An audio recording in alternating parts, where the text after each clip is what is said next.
Welcome to this Carlisle United Methodist Church Safe Sanctuaries and Mandated Reporter training video, Part 2. This is Part 2 in the 3-part training series for staff and volunteers working with children and youth in our church. Before you begin, you should have already watched Part 1, Safe Sanctuaries Policy. After completion of Part 3, you will be required to take a short quiz regarding this information and have an opportunity to ask questions about this training. More on that later, but let's begin Part 2. The purpose of Part 2 is to explain all the definitions around child abuse and reporting. This session will help you gain critical information about your role as a mandated reporter of suspected child abuse and work through real-life scenarios to apply what you've learned. We will also share some of the frequently asked questions and tips that will help you undertake your responsibilities as a mandated reporter under Pennsylvania law and church policy. On December 31st, 2014, many changes went into effect to better protect our children and those who work with children and youth. This course is reflective of those changes. In Matthew 22, 36 through 40, we hear the disciples ask, "Teacher, what is the greatest commandment in the law?" Jesus replied, "Love the Lord your God with all your heart, and with all your soul, and with all your mind. This is the first and greatest commandment. And the second is like it. Love your neighbor as yourself. All the law and the prophets hang on these two commandments." To fulfill the gospel mandate of love of God and neighbor, we must show particular concern for those most vulnerable among us, our children and youth. All adults who volunteer with children and youth in our church, and all staff, have a serious responsibility to protect the children and young people entrusted to us. This, of course, includes protecting children and youth from abuse and assisting them if they share they are abused at home, school, or another place. Our church is committed to seeing that all children under our care are protected to the best of our ability. Mandated reporters are critical to the protection of children. Your responsibilities as a mandated reporter are especially important in the overall Safe Sanctuaries efforts of our church to prevent and respond to suspected child abuse of children entrusted in our care and custody. Your responsibilities as a mandated reporter are especially important in the overall Safe Sanctuaries efforts of our church to prevent and respond to suspected child abuse of children entrusted in our care and custody. Statistics show that as many as 1 in 3 girls and 1 in 7 boys will be sexually abused at some point in their childhood. With this staggering statistic, it is critical that individuals who work with children are trained and prepared to report cases of suspected abuse. When you suspect abuse and make a call to the proper authorities, you take on the adult responsibility of preventing or responding to suspected abuse. If a call is not made, you leave the responsibility of stopping the abuse on the child or youth. We begin by asking 2 key questions. What is a mandated reporter? And what are the responsibilities of mandated reporters? A mandated reporter is a person who is required by the Pennsylvania state law to report concerns of child abuse and neglect to government agencies. In Pennsylvania, any individual, paid or unpaid, who is an integral part of a regularly scheduled program, activity, or service, and accepts responsibility for a child, is a mandated reporter. When working with the church, this is the category that requires you to be a mandated reporter. This is only one category of those who are deemed mandated reporters for child abuse according to the state laws of Pennsylvania. The following adults are mandated reporters and shall make a report if he or she has reasonable cause to suspect that a child is a victim of child abuse. A person licensed or certified to practice in any health-related field under the jurisdiction of the Department of State. A medical examiner, coroner, or funeral director. An employee of a healthcare facility or provider licensed by the Department of Health who is engaged in the admission, examination, care, or treatment of individuals. A school employee. An employee of child care services. Clergy person. An individual paid or unpaid who is part of a regularly scheduled program, activity, or service that accepts responsibility for a child. An employee of a social services agency with direct contact with children. A peace or law enforcement officer. An emergency medical services provider. An employee of a public library. An individual supervised or managed by a person listed above.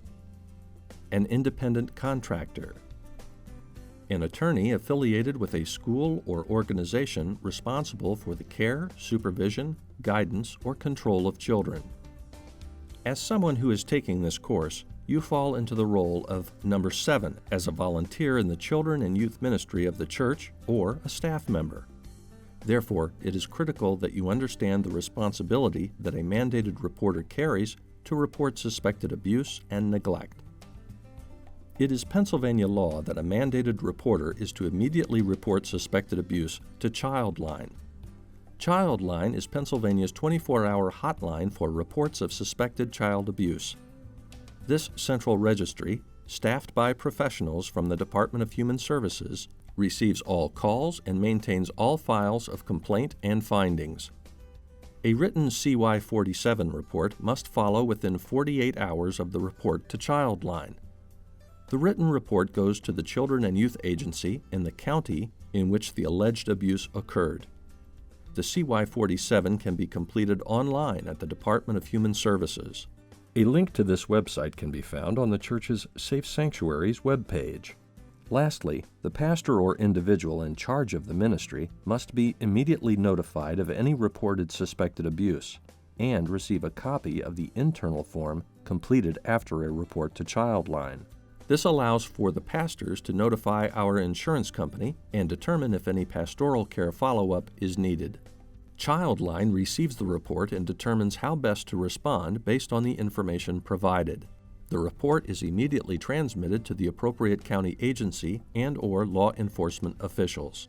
It is critical to understand that it is not the responsibility of the mandated reporters to investigate suspected child abuse. Mandated reporters do their part by making the report and handing the situation over to Childline. The staff at Childline are specifically trained and qualified to review and evaluate situations of suspected abuse. What are reasonable causes to suspect child abuse or neglect? Reasonable suspicion is more than a hunch. It is a determination you make based on your knowledge of circumstances, as in facts about the incident, who, what, when, how, your observations, indicators of abuse, your familiarity with the individuals involved, the family situation, and relevant history or prior incidences, and your feelings about the incident. It is possible your feelings and personal biases could influence your conclusions and actions. Mandated reporting of suspected child abuse is just one part of the Child Protective Services law. The overall purpose of the law is to encourage more people to report child abuse, to make sure that law enforcement agencies work with Child Protective Services to respond to child abuse, to create county-level services to evaluate and assess the risk to children, and to assure the child's well-being and preserve the family whenever possible. On December 31, 2014, many key amendments to the definitions and processes went into effect. This course reflects those changes. To help you frame your role as a mandated reporter, it is helpful to understand the basic operations of the Department of Human Services under the Child Protective Services law. The Department of Human Services operates Childline, which is the statewide hotline for reports of suspected child abuse. The central registry is staffed by professionals who determine whether the call requires investigation or intervention by the local county child and youth agency and/or law enforcement. There are two components for children and families: Child Protective Services and General Protective Services. Child Protective Services exists in each county and is responsible for investigating allegations of child abuse and protecting children from further abuse. General Protective Services exists in each county and is designed to assist parents in recognizing and responding to conditions that are harmful to their children. Overall, these operations work together to support and assist families to ensure that children and families thrive. Child abuse involves an act or a failure to act by an individual against a child. In Pennsylvania, the act or failure to act must occur intentionally, knowingly, or recklessly. Intentionally, done with the direct purpose of causing the type of harm that resulted. Knowingly, understanding that the harm is practically certain to result. Recklessly, conscious disregard for foreseeable risk. These definitions come from the Pennsylvania Child Welfare Resource Center. Bodily injury is an injury that is caused by a recent act or failure to act that 1. Causes a child severe pain, 2. Significantly impairs a child's physical functioning, either temporarily or permanently.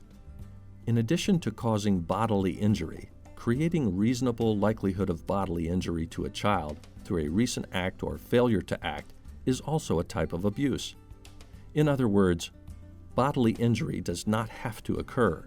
The individual's behavior creates a very good chance of abuse occurring to a child. It is a violation of the law to make up, fake, or cause an illness to a child which results in potential harm, requiring medical treatment or evaluation. Serious physical neglect endangers a child's life or health, threatens a child's well-being, causes bodily injury, or impairs a child's health, development, or functioning.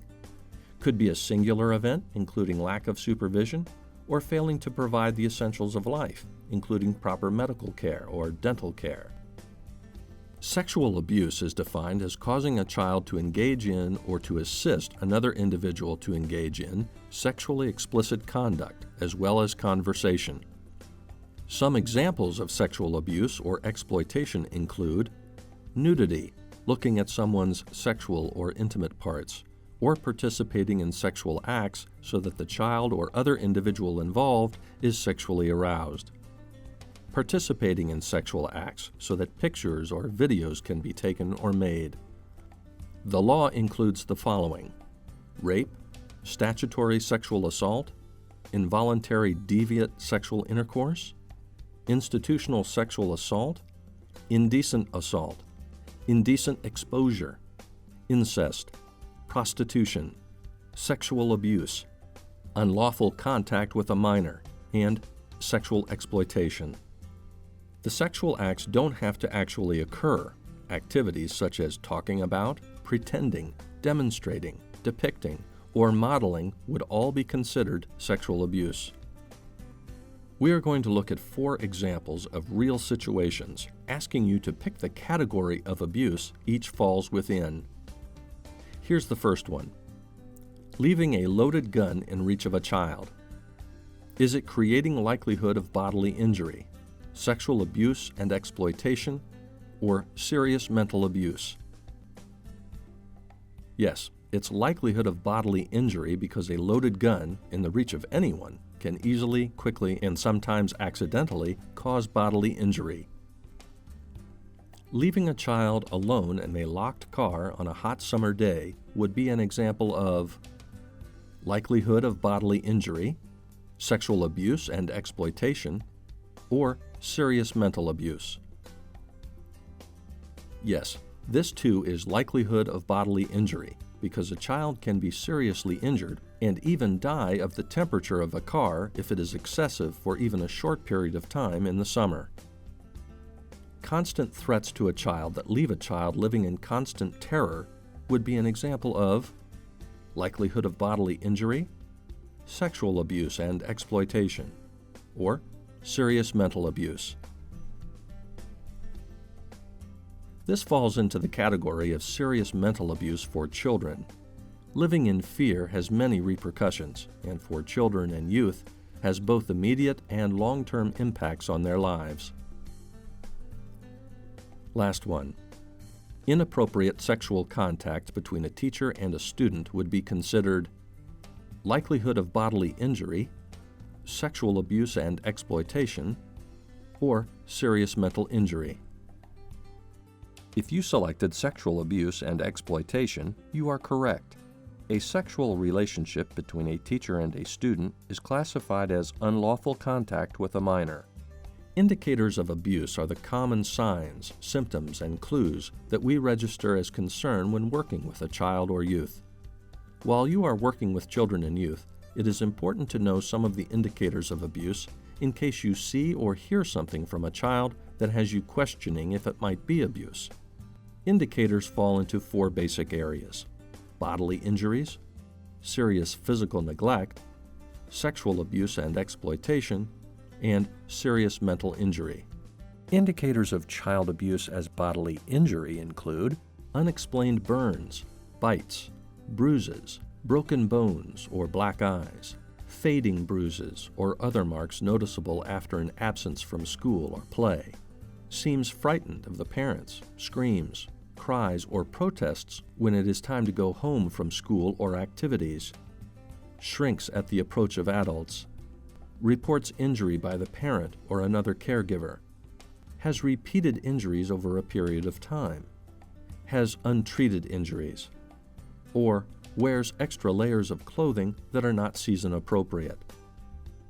Child abuse as serious physical neglect includes appears less than normal height or weight over a period of time, commonly called failure to thrive, frequently absent from school or activities, begs or steals food or money from classmates, lacks needed medical care, dental care, immunizations, or glasses, is consistently dirty and has severe body odor, lacks sufficient clothing for the weather, abuses drugs or alcohol, or states there is no one at home to provide care.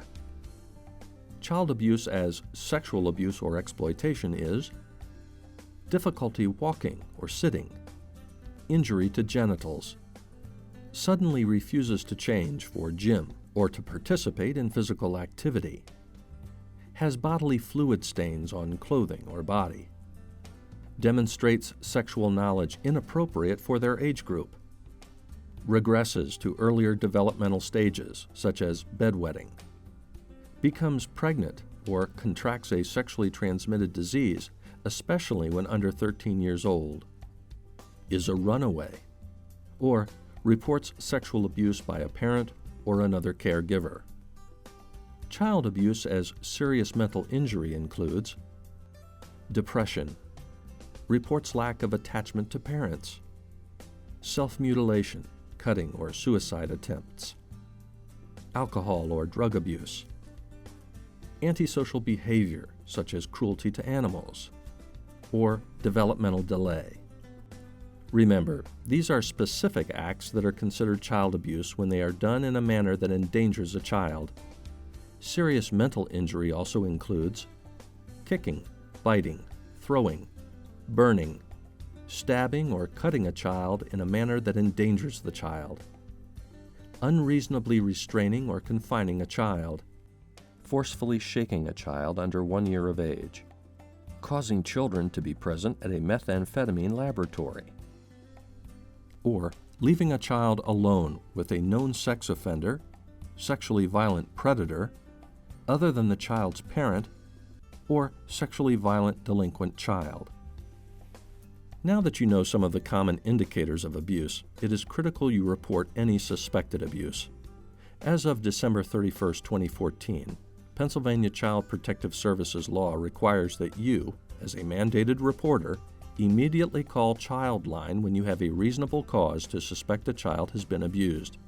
It's that simple. You must then, within 48 hours of your call, complete a CY-47 report to the Children and Youth Services of the county where the suspected abuse occurred. Following the report to Childline, you must immediately notify the person in charge of your report at the church or a pastor. Now to answer a few frequently asked questions. As a mandated reporter, you have a legal and moral responsibility to report suspected child abuse when you have reasonable cause to suspect that a child is being abused. It is important to remember that first-hand observation is not required. This means that it is not necessary for you to witness the abuse, nor is it required for the alleged victim to disclose to you directly. It is also important to remember that you are reporting suspected abuse. This leaves the determination of whether or not abuse is occurring in the hands of the trained professionals. Why is mandated reporter training so important? In this session, you have learned that you are a mandated reporter, what child abuse is, and how to recognize child abuse. When you take the responsibility of reporting suspected child abuse, you take the burden of stopping the abuse off the shoulders of the child. If you fail to make the report, you leave that child alone in stopping the abuse. Children should not be placed in this lonely position. Does a report of suspected child abuse mean that a child will be removed from their home? No. A report of suspected child abuse simply means that the case will be reviewed by the professionals who take childline calls. They will determine if it is referred to Child Protective Services for investigation or to General Protective Services for the family and child. Don't forget, resolve any doubt in favor of report. You've made it through Part 2, the definition and categories of child abuse. I know this has not been an easy part. However, what you have just learned may someday help a child who is being abused and sees you as a loving, caring adult at the church. We do not want you to go looking for abuse. However, we also want you to be educated, to know the signs, should a child or youth say or show you something that might need to be reported. Thanks for following the scripture of Matthew. Love your neighbor as yourself, as we care particularly for those most vulnerable around us. There is one more part left: how to report to Childline and what happens after a report is made. Please continue to Part 3, and then take the quiz. This concludes this Carlisle United Methodist Church Safe Sanctuaries and Mandated Reporter training video, Part 2.